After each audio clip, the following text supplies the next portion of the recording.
গারো পাহাড়ের পাদদেশে অবস্থিত বাংলাদেশের উত্তর পূর্বাঞ্চলের জেলা নেত্রকোনা। বর্তমান সময়ে পর্যটনের জন্য জনপ্রিয় হয়ে উঠেছে নেত্রকোনার বিরিশিরি ও কলমাকান্দা উপজেলা। আজকের ভিডিওতে আপনাদের দেখাবো কিভাবে মাত্র একদিনে খুব কম খরচে ঘুরে দেখবেন নেত্রকোনা জেলার কলমাকান্দা ও বিরিশিরি।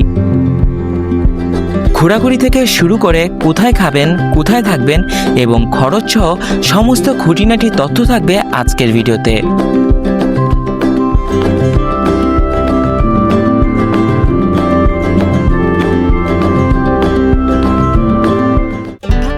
নেত্রকোনার কলমাকান্দার উদ্দেশ্যে আমাদের যাত্রা শুরু হয় ঢাকার মহাখালী থেকে রাত ঠিক 10:30টায়। সালমান পরিবহন বাসে মাত্র 450 টাকা ভাড়া দিয়ে 5 ঘন্টায় পৌঁছে যেতে পারবেন কলমাকান্দা। রাত ঠিক 3:30টায় আমাদের কলমাকান্দা বাজারে নামিয়ে দিলে কিছুক্ষণ পায়চারি করে সকালের নাস্তা সেরে আমরা রওনা দিই ভ্রমণের উদ্দেশ্যে। ভিডিওর শেষ প্রান্তে জানতে পারবেন আমাদের বাইক ভাড়া এবং খরচ সম্পর্কে। আমরা ভোর 5:30টায় প্রথমেই রওনা দেই বাংলাদেশের শেষ প্রান্তে অবস্থিত পাঁচগাঁও গ্রামের চন্দ্রডিঙ্গা পাহাড়ের উদ্দেশ্যে। যেতে সময় লাগবে 40 থেকে 45 মিনিট।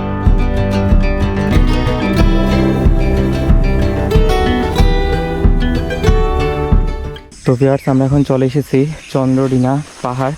আর দেখতে পাচ্ছেন পাহাড়গুলো কি সুন্দর, এবং এই পাহাড়গুলো কিন্তু ভারতের মেঘালয়ের সাইডে পড়েছে। আর আমরা এখন আছি বাংলাদেশের দিকে, এবং এখন কিন্তু সকাল বলতে ভোর একদম 5:30 বাজে, এখনও 6টাও বাজেনি। তো আপনারা যদি একদম সকাল সকাল আসেন 6টার আগে, তাহলে কিন্তু আপনারা ভিতরে ঢুকতে পারবেন, বাট এমনি কিন্তু ব্যারিকেড দেওয়া, ভিতরে ঢুকতে দেয় না। তো আমরা একদম সকাল সকাল এসেছি যাতে ভিতরে ঢুকতে পারি। আর এখানে কিন্তু লোকাল যারা মানুষের আছে তাদের কিন্তু ঘরবাড়ি আসতে থাকতে পারে, বাট সমস্যা হলো কি আমরা যারা পর্যটক আছি তাদেরকে অনেক সময় ঢুকতে দেয় না। ভিতরে যদি বিজিবি থাকে তাহলে কিন্তু ঢুকতে দিবে না। তো দেখি আমরা চেষ্টা করে ভিতরে যেতে পারি কিনা। সোজা গিয়ে বাম দিকে যেতে হবে। আর ওখানে কিন্তু একটা চন্দ্রডিঙ্গা পাহাড় আছে যেটা নাম করা, এবং একটা বট গাছ আছে। তো আমরা ট্রাই করবো ওটাও দেখার। আর এখানে আসলে আপনারা কিন্তু অনেক সুন্দর সুন্দর ছবি তুলতে পারবেন পাহাড়ের সামনে। তো চলুন আমরা এখন ভিতরের দিকে যাই। আসলে মন চাচ্ছে কিছুক্ষণ থাকতে, একটু ভালো মতো আরও ছবি টবি তুলতে, কারণ দেখতেই পাচ্ছেন কি সুন্দর একটা জায়গা পাহাড়গুলো। এবং আমরা কিন্তু আগেও এসেছিলাম, একদম ভিতরে গিয়েছিলাম, বাট এবার কিন্তু ভিতরে যেতে পারিনি। আর চারপাশে এখন সকাল হতে সব কিন্তু একদম বন্ধ। এখানে কিন্তু টিনের কতগুলো দোকান ঘর অনেক কিছু আছে, বাট কোনো মানুষই নেই। তো আপনারা যদি চন্দ্রডিঙ্গা পাহাড় দেখতে আসেন তাহলে কিন্তু অবশ্যই চেষ্টা করবেন একদম সকালের দিকে আসার। আমরা যতটুকু আসতে পেরেছি ততটুকু হয়তো আপনারা আসতে পারবেন না যদি অন্য টাইমে আসেন। আর সকালে যদি 6টার আগে আসতে পারেন তাহলে এইটুকু অন্তত আসতে পারবেন। আর গতবার আমরা একদম ভিতর পর্যন্ত যেতে পেরেছিলাম, এবার আমরা তাও পারিনি। আর চারপাশে দেখতে পাচ্ছেন কি সুন্দর ক্ষেত, এবং ওই পাশে মেঘালয়ের পাহাড়গুলো। তো চন্দ্রডিঙ্গা পাহাড়ের মূল যে পাহাড়টা, যেটার নাম চন্দ্রডিঙ্গা পাহাড়, সেটা নিয়ে কিন্তু কথিত আছে যে এখানে চাঁদ সওদাগরের যে নৌকা সেটা এখানে ডুবে গিয়েছিল, যার কারণে এই জায়গার নাম, মানে এই পাহাড়টার নাম হয় চন্দ্রডিঙ্গা পাহাড়। আর এই পাহাড়টা কিন্তু অনেকটা নৌকার মতো একটা শেপ, এবং এখানে একটা বটগাছ আছে। এই বটগাছটা হলো গিয়ে অনেক পুরাতন, এবং এখানে নাকি সাপও থাকে। তো এটা হলো গিয়ে এখানকার মানুষরা কি বলে থাকে। আর পিছনে দেখতে পাচ্ছেন এই পাহাড়গুলো। আর আপনাদেরকে চন্দ্রডিঙ্গা পাহাড়টা মূলত দেখাতে পারিনি, যেহেতু ভিতরে এখন যাওয়া যাচ্ছে না, সীমান্তবর্তী এলাকা যেহেতু এখন নিষেধ আছে। তো আমরা যতটুকু পারি গিয়েছি, তারপর আমাদেরকে না করেছে, তাই আমরা চলে এসেছি। আর পিছনে দেখতে পাচ্ছেন এই যে পাহাড়গুলো সবই হলো কি মেঘালয়ের পাহাড়। আর সামনে কিছু ঘরবাড়ি আছে যেগুলো বাংলাদেশের, এবং ধান ক্ষেত আছে, এগুলো বাংলাদেশের। আমিও আছি এখন বাংলাদেশে মূলত। তো আমরা এই মেঘালয়ের পাহাড়গুলো দেখে এখন চলে যাচ্ছি। আর রাতে কিন্তু বৃষ্টি হয়েছিল, যার কারণে যে এরকম কাদা কাদা ভাব। তো এই যে এটাই হলো গিয়ে একদম শেষ সীমানা, এটার ভিতরে হলো কি ঢুকতে দেয় না নর্মালি, বাট তারপরে এইখানে আসে মানুষের, এখানে দাঁড়িয়ে ছবি তুলে, বাট একদম ওই জায়গাটা আর কি যেতে দেয় না। তো এখনও কিন্তু ভালো মতো সূর্য ওঠেনি, আমরা এখন এখান থেকে বেরোয় যাচ্ছি। আর আমাদের বাইক কিন্তু ওই দিকেই আছে। তো দেখতেই পাচ্ছেন এখানেই হলো গিয়ে মূলত বাস দিয়ে রাখা হয়েছে।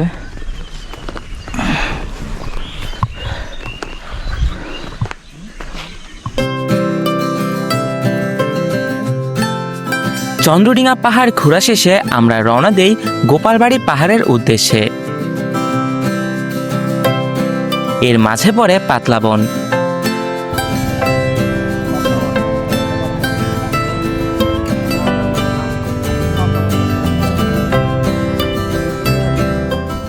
তো এটি হলো মূলত পাতলা বন, আর এখানে একটা ব্রিজ আছে, আর এটা হলো একটা নদী। আর ওই পাশে দূরে পাহাড়গুলো দেখা যাচ্ছে, এটা হলো ভারতের পাহাড়। আর ওখান থেকেই কিন্তু এই পানিগুলো আসছে এবং পানিগুলো এখান থেকে এদিক দিয়ে চলে যাচ্ছে। অনেক সুন্দর একটা ভিউ। আর বর্ষাকালে কিন্তু এখানে আরও বেশি পানি থাকে। তো এখন আমরা আবার বাইকে উঠে পড়বো, উঠে আমাদের পরের স্পটে চলে যাব। তো ভিউয়ার্স, আমরা এখন আছি গোপালবাড়ি পাহাড়। আর ওই যে ওটা হলো পাহাড়, আর এখানে লেখায় যে বাংলাদেশের শেষ সীমান্ত, যদি এটা ছিঁড়ে ফেলা হয়েছে। আর এখানে কিন্তু সামনে ক্ষেত আছে, আর উপরে কিন্তু দেখতে পাচ্ছেন প্রচুর পাখি ডাকছে। আর দেখতে পাচ্ছেন আশেপাশে কতটা কুয়াশা। আর এখন কিন্তু আকাশে মেঘ ডাকছে, যে কোনো সময় বৃষ্টি নামতে পারে। তো আমরা এখন হেঁটে হেঁটে এদিক দিয়ে উপরে ওই গোপালবাড়ি পাহাড়ের উপরে চলে যাব। আর এই পাহাড়টা কিন্তু ইন্ডিয়ার মধ্যে পড়েছে। তো আমরা গিয়ে দেখব কেমন দেখা যায়। আর চারপাশে কিন্তু ক্ষেত। তো ভিউয়ার্স, দেখতে পাচ্ছেন আমরা একদম বাংলাদেশের শেষ প্রান্ত, এবং ওই পাশে হলো মেঘালয়ের পাহাড়। তো আমরা এখন ওইদিকেই যাব মূলত। আর এদিকে ক্ষেতের মাঝখান দিয়ে হেঁটে হেঁটে যাচ্ছি। আর দুই পাশে কিন্তু পানি, এবং এখানে যদি ঘাসগুলো যদি অনেক বড় হতো তাহলে কিন্তু দেখতে অনেক সুন্দর লাগতো। এখানে কি পানি বেশি? আমরা মাঝখান দিয়ে চলে যেতাম। না না, পানি আছে। তো ভিউয়ার্স, আমরা কিন্তু অনেক তাড়াতাড়ি যাওয়ার চেষ্টা করছি, কারণ এদিকে আকাশ নর্মাল হলেও ওই দিকটা কিন্তু একদম দেখে বোঝা যাচ্ছে যে প্রচুর মেঘ, একদম যে কোনো সময় ঝড় আসবে। ভিউয়ার্স, অবশেষে আমরা চলে আসলাম গোপালবাড়ি পাহাড়ের সামনে। পিছনে যে ধান ক্ষেতগুলো ছিল, মাঝখানে কিন্তু প্রচুর পানি। তো বামে ডানে করতে করতে করতে করতে অবশেষে চলে আসলাম আমরা আমাদের সেই কাঙ্ক্ষিত গোপালবাড়ি পাহাড়ের সামনে। এবং দেখতে পাচ্ছেন কতটা উঁচু, এবং এই পাহাড়টা কিন্তু ভারত সীমান্তে পড়েছে। তো আপনারা যদি পাহাড়ের চড়ে ওঠেন তাহলে কিন্তু আপনারা ভারতে চলে যেতে পারবেন। এবং এখানে যেহেতু বিজিবি আসে না, তো এখানে কোনো সমস্যা নেই এইভাবে।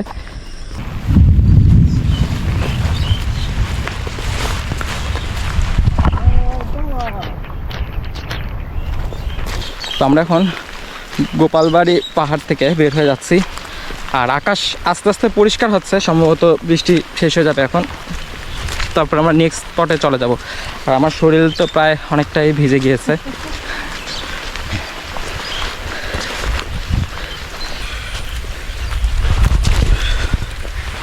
তো আমরা গোপালবাড়ি পাহাড় থেকে আসার পর এখানে এসে ফ্রেশ হচ্ছি, যেহেতু বৃষ্টি হয়েছিল। আর এখানে একটা দোকান আছে, আপনারা চাইলে এখান থেকে কিছু কিনে খেতে পারবেন। এখানে একটা বসার জায়গা আছে, তো এখানে আমরা এখন ফ্রেশ হচ্ছি।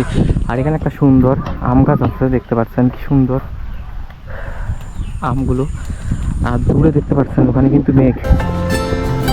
গোপালবাড়ি পাহাড় ঘোরা শেষে আমরা রওনা দেই মমিনের টিলার উদ্দেশ্যে, যেটি গাছপালায় আচ্ছাদিত একটি সুন্দর জায়গা। ভিউয়ার্স, আমরা এখন আছি মমিনের টিলা। আমরা পাতলা বন ঘুরে তারপর গোপালবাড়ি পাহাড়ে ছিলাম, এবং সেখানে কিন্তু প্রচুর বৃষ্টি হয়েছিল। তো বৃষ্টি কমার পর কিছুক্ষণ ওখানে পাশে একটা দোকানে রেস্ট নিয়ে চলে আসলাম এখন মুমিনের টিলায়। এটা হলো মূলত একটা টিলা, এই যে দেখতে পাচ্ছেন কিছুটা উঁচু। এখানে আসলে আপনারা গাছপালা পাবেন, এই গাছপালার সাথে আপনারা ছবি টবি তুলতে পারবেন। তো এখানে সামনে এরকম সিঁড়ি আছে, সিঁড়ি দিয়ে হেঁটে হেঁটে উপরে উঠতে হবে। সিঁড়ি দিয়ে অনেকটা উপরে উঠলে ওইটাই হলো মূলত এই টিলাটা। আর আমাদের বাইক ওখানে আছে। ওই সিঁড়ির এক ধাপ পার হয়ে আসার পর আমরা এখন আরও উপরে উঠছি। এই যে এখান দিয়ে উপরে উঠলে সেখান থেকে কিন্তু সুন্দর একটা ভিউ পাওয়া যায়। এবং এই টিলাটা কিন্তু সুন্দর, মানে গাছপালার জন্য, চারপাশে অনেক গাছপালায়, যাদের হাঁটতে কষ্ট হয় তাদের একটু কষ্ট হবে, মানে উপরে ওঠাটা কষ্ট হবে। বাট এটা বেশিক্ষণ না, বেশি হলে 10 মিনিট। এবং গাছগাছালির সাথে এখানে প্রজাপতি আছে, আর সুন্দর একটা স্মেল আসছে। তো এই যে আমরা যেখানে আসলাম এখান থেকে কিন্তু দেখতে পাচ্ছেন একদম চারপাশে পুরো গাছপালার উপর থেকে এরকম একটা ভিউ দেখা যায়। তো আমরা এখন মমিনের টিলা থেকে নেমে যাচ্ছি। প্রথম ধাপে সিঁড়ি ছিল, ওই সিঁড়ি দিয়ে উঠে তারপর হেঁটে হেঁটে এই যে এই পথটা দিয়ে উপরে উঠেছি। এবং অতিরিক্ত গরম হওয়ার কারণে একদম ঘেমে যাচ্ছি, ভ্যাপসা একটা গরম, রোদ নেই এরকম, বাট ভ্যাপসা গরম, যার কারণে এখন নেমে যাচ্ছে। আর আজকে আমরা আবার পিরিশিরিতে যাব, সেখানেও পাহাড় আছে, চীনামাটির পাহাড়, যেটা আর কি বিজয়পুর লেক আছে। তো ওখানে দেখা যাবে যে আর একটু কষ্ট করতে হবে, যার কারণে এখন আমরা নেমে যাব এখান থেকে। তো আমরা এখন মুমিনের টিলা থেকে নেমে যাব, আর এরপর আমরা বাইকে করে চলে যাব 7 শহীদের মাজার, ওই জায়গাটা দেখাবো। আর এখন কিন্তু বৃষ্টি নামছে, রোদ উঠছে, সবই হচ্ছে একসাথে। বাট এখন একটু ভ্যাপসা গরম, হালকা গরম বাড়া শুরু করেছে, দিন যত বাড়ছে তত। তো আমরা এখন মুমিনের টিলা থেকে নেমে যাব।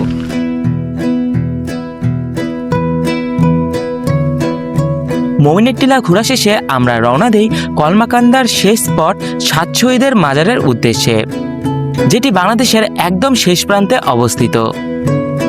7 শহীদের মাজারে রয়েছে 1971 সালে হত্যা করা 7 জন বাঙালির কবর, এবং এর দুই পাশে রয়েছে ভারত। এবং এখানে আসলে আপনারা দেশের একদম শেষ প্রান্তে 7 জন শহীদের কবর দেখতে পারবেন।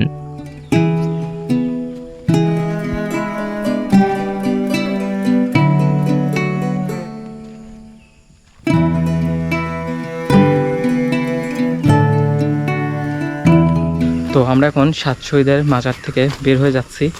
আর এই যে 7 জন শহীদের কবর এখানে আছে, আর ওই পাশে হলো ভারত এবং এই পাশে হলো ভারত। এই যে নদী পার হলেই ভারত। আর আমার সামনে হলো মাজিদ ভাই, বাংলাদেশের এক বালক। আর এই হলো মেহগনি গাছ, অনেক সুন্দর। এখানে কিন্তু আপনারা ছবি তুলতে পারবেন। অনেক সুন্দরভাবে গাছগুলো এক সারিতে আছে এবং মাঝখানে লাল রং করা। আর কিছু কিছু কাঁঠাল গাছ সহ অন্য অন্য গাছও আছে। তো আমরা এখন এখান থেকে বের হয়ে যাব। আর আমরা কিন্তু এখান থেকে এখন চলে যাব দুর্গাপুর, নেত্রকোনার দুর্গাপুরে। সেখানে বিরিশিরি যে জায়গাটা, মানে ওই জায়গাটা আমরা যাব, এবং ওখানে একটা বিজয়পুর লেক একটা জায়গা আছে। তো সেখানে আমরা যাব, চীনামাটির পাথর, চীনামাটির পাহাড়, এবং ওখানে ভিন্ন কালারের একটা পানির লেক আছে। তো ওই জিনিসগুলো আমরা গিয়ে দেখব। এখন আমরা আবার বাইকে উঠে পড়বো। আর এখন কিন্তু মোটামুটি ভালো একটা সময় লাগবে ওইখানে যেতে। তো চলুন আমরা এখন বিজয়পুর লেকের দিকে রওনা দিই। কলমাকান্দায় ঘোরা শেষে রওনা দেই বিরিশিরির উদ্দেশ্যে, যেখানে রয়েছে বিজয়পুর লেক। যেতে সময় লাগবে 40 মিনিটের মতো, এবং পার হতে হবে সোমেশ্বরী নদী।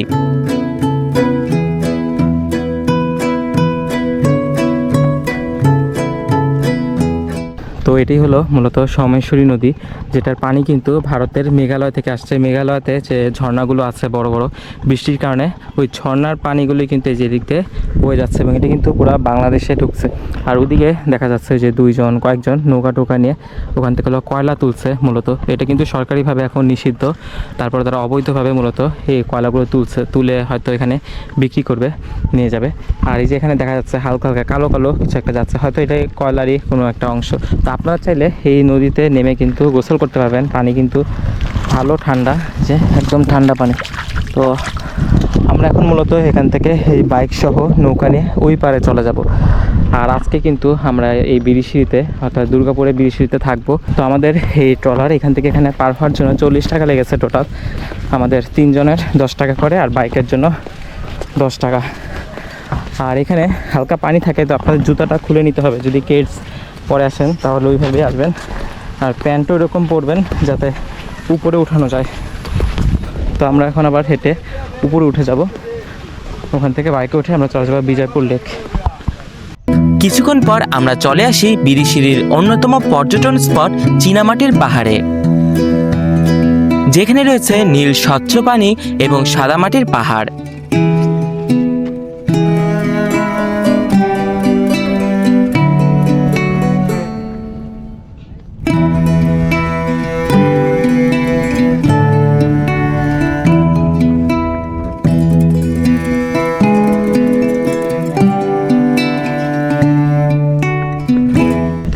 আমি এখন আছি নেত্রকোনার দুর্গাপুরের বিজয়পুর লেকের উপর। আর লেকের উপর বলতে এই যে এই পাশে নিচে হলো লেক, আমি হলাম কি লেকের সামনে একটা পাহাড়ের মতো আছে, এই পাহাড়ের মধ্যে আছি। আর আমার পিছনে দেখতে পাচ্ছেন আরও পাহাড়, ওখানে গাছপালা আছে। আর এই লেকটা কিন্তু অনেক সুন্দর, দেখতে পাচ্ছেন লেকের কালারটাও একদম ভিন্ন রকম, সবুজ নীল টাইপের কালার। আরও সুন্দর থাকতো যদি শীতকাল হতো। এখন যেহেতু বর্ষাকাল, সকালেও বৃষ্টি হয়েছে অনেক, যার কারণে পানির কালারটা একটু ঘোলাটে হয়ে গেছে। আর দূরে দেখতে পাচ্ছেন কত সুন্দর, ওখানে হলো গিয়ে ক্ষেত। ওই জায়গাটা বাংলাদেশ, আর ওইদিকে হলো ভারত, ওইদিকে হলো মেঘালয়ের অংশ।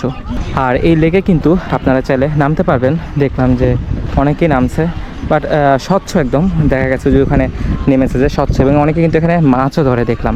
আর এদিকে পাহাড়ের সাথে গাছপালাও আছে। আর ওখানে দেখলাম নৌকা আছে, আপনারা চাইলে নৌকা উঠে নৌকা রাইডও দিতে পারবেন। আর এই যে দেখতে পাচ্ছেন একটা এই টাইপের বোট, মানে সুন্দর বোট আর কি, এগুলোতে উঠে পা দিয়ে নিজেরাও চালাতে পারবেন। আর এখানে একটা ব্যতিক্রমী জিনিস আপনাদের দেখাই, এখানে যে পাহাড়টা আছে মানে বিজয়পুর লেকের পাহাড়টা, এই পাহাড়ের যে মাটি এটা একটু ভিন্ন রকম কালার, এখানে এক এক রকম কালার। যেমন এখানে যদি চাই কিছুটা কালো, আর এদিকে পুরো পিঙ্ক কালার, একদম ভিন্নধর্মী কালার। তো এটা হলো মূলত যেটা বলে যে চীনা মাটির পাহাড়, মানে চীনা মাটি যেগুলো, এগুলো দিয়ে কিন্তু প্লেট কাপ এই টাইপের জিনিসগুলো তৈরি করা হয়, একদম ভিন্ন ধর্মী আর কি এই মাটিগুলো, মানে পাথরগুলো আর কি। তো এটা একদম ইউনিক, এখানে এসে আপনারা ছবি তুলতে পারেন, ঘুরে যেতে পারেন। আর এটা হলো গিয়ে মেনলি বিজয়পুর লেক এবং বিজয়পুর পাহাড়, আর সামনে ওদিকে আছে হলো গিয়ে সাদা মাটির পাহাড়, ওখানে হলো গিয়ে যে পাহাড়টা আছে সেটা হলো সাদা মাটি। তো গরমের জন্য আমরা বিজয়পুর লেকের উপর এসে এখান থেকে শরবত নিলাম 10 টাকার, বাট এটা একটা এনার্জি দিবে, শরীরটা ঠান্ডা করে ফেলবে। বিজয়পুর লেক থেকে সাদা মাটির পাহাড় যাওয়ার জন্য কিছুটা হাঁটতে হবে। আর পিছনে দেখতে পাচ্ছেন কতটা সুন্দর ভিউ। আর এখানে দেখতে পাচ্ছি সাজানো হচ্ছে, এখানে মেবি কোনো প্রোগ্রাম বা বিয়ে কোনো অনুষ্ঠান হবে, যার কারণে এখানে সাজানো হচ্ছে একটা এরিয়া নিয়ে, দোলনা থেকে শুরু করে বিভিন্ন জিনিস নিয়ে তৈরি করা হচ্ছে। আর ওই যে পাহাড়টা দেখা যাচ্ছে কতটা সুন্দর। তো ভিউয়ার্স, এটি হলো মূলত সাদা মাটির পাহাড়, আর দেখতেই পাচ্ছেন কতটা অসাধারণ। আপনারা কিন্তু এখানে নেমে একদম সামনে পর্যন্ত যেতে পারবেন। আর এখানে কিন্তু খোলা মাঠ আছে, আর ওখানে হলো নদী, মানে লেক আর কি। আর দেখতে পাচ্ছেন কতটা সুন্দর। আর এখানে পাহাড়ের সাথে সাথে কিন্তু গাছপালা আছে, যার কারণে আরও বেশি সুন্দর লাগে। এবং গাছগুলোর মধ্যে কিন্তু বিভিন্ন রকম ফুল আছে, এই যে সাদা ফুল, আর ওদিকে আছে গোলাপি ফুল। তো আপনারা এইখানে আসলে অনেক সুন্দর সুন্দর ছবি তুলতে পারবেন। আর রোদ যদি না থাকে তাহলে কিন্তু এক কথায় আরও সুন্দর, ভালো থাকবে, মানে ভালো বলতে তখন আরাম পাবেন। আর রোদ থাকলে ছবি একটু ভালো আসে, বাট এখন যে ওয়েদার, এখন কিন্তু অনেক ভালো লাগছে।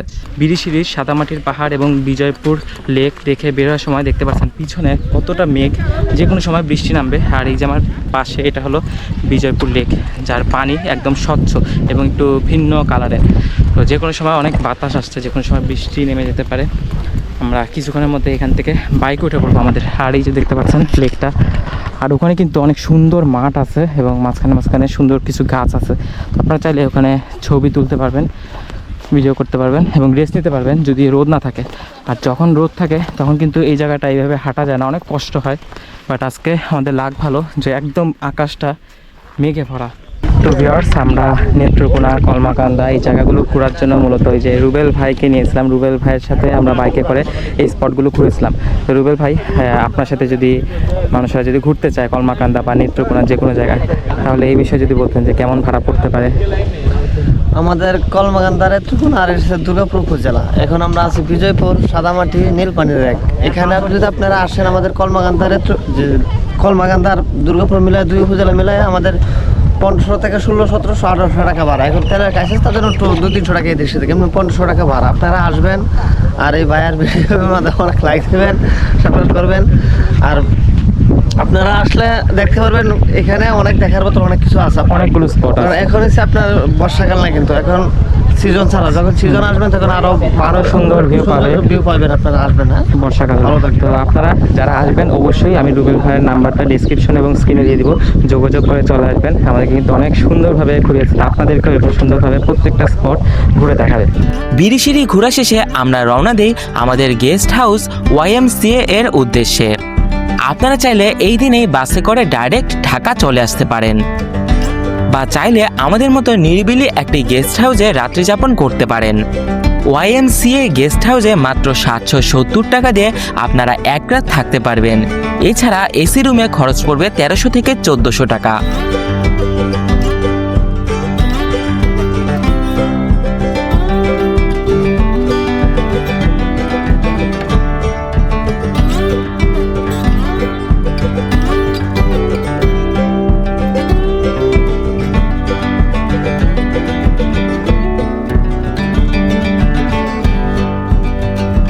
বিরিশিরি থেকে প্রতিদিন সকাল 10টায় এবং রাতে একটি করে বাস ঢাকার উদ্দেশ্যে চলে যায়। এছাড়া ডাইরেক্ট বাস না পেলে আপনারা যে কোনো সময় লোকালভাবে ময়মনসিংহ এসে ঢাকা চলে যেতে পারবেন।